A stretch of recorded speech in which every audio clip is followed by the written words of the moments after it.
Bonjour à tous, avec l'aide de Dieu, la Yom Yom du 22 Tishri. Tout d'abord, le Rabbi nous dit qu'il faut étudier le Chumash du jour, le Teilim du jour, le Tanya du jour. Puis le Rabbi nous dit qu'à Shmini Atzeret, on fait kiddush dans la soukha, on mange dans la soukha, on boit dans la soukha, que ce soit la nuit de Shmini Atzeret ou que ce soit le jour de Shmini Atzeret. Encore un point, le Rabbi nous dit qu'on fait les hakafot le soir de Shmini Atzeret, c'est-à-dire que les tours autour de la bima avec le Sefer Torah ne sont pas faits seulement à Simchat Torah, mais aussi à Shmini Atzeret. Encore un point en ce qui concerne la Haftara de Shmini Atzeret, elle commence Vayi Kechalot et elle finit avec les mots les Israël Amo, donc comme la coutume séfarade, non pas comme la coutume ashkénaze, qui rajoute encore un verset.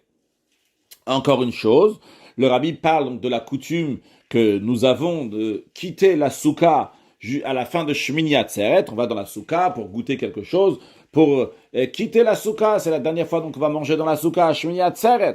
Alors le Rabbi nous dit qu'on n'a pas la coutume de lire un Yehi Ratzon lorsqu'on quitte la soukha.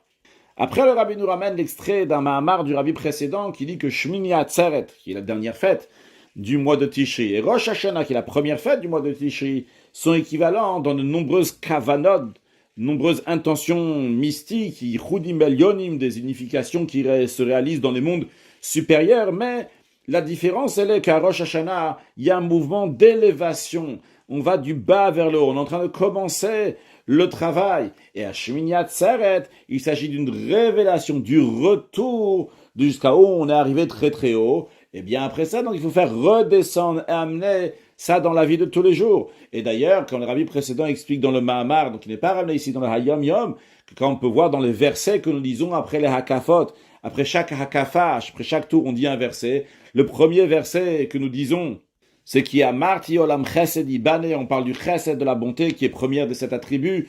Après la deuxième Hakafa, le deuxième tour, on dit le Chazroa Im Gvura, donc on parle de la Gvura, la rigueur qui est le deuxième attribut, etc. Jusqu'à qu'on arrive à Malchut, jusqu'à qu'on arrive tout en bas. C'est-à-dire que dans les Hakafot, on est en train de faire redescendre du haut vers le bas toutes les élévations dans lesquelles on a atteint depuis Rosh Hashanah. Maintenant, on les fait concrétiser dans la vie de tous les jours. Shmini Atzeret, Atzeret de langage de Klita, qu'on est en train de réceptionner tous les dévoilements divins qu'il y a eu dans le mois de Tishri. Et même le rabbi précédent nous dit qu'à Rosh Hashanah, on sert Dieu par la supplication, par l'humilité, par une profonde amertume. À Shmini Atzeret, on est joyeux.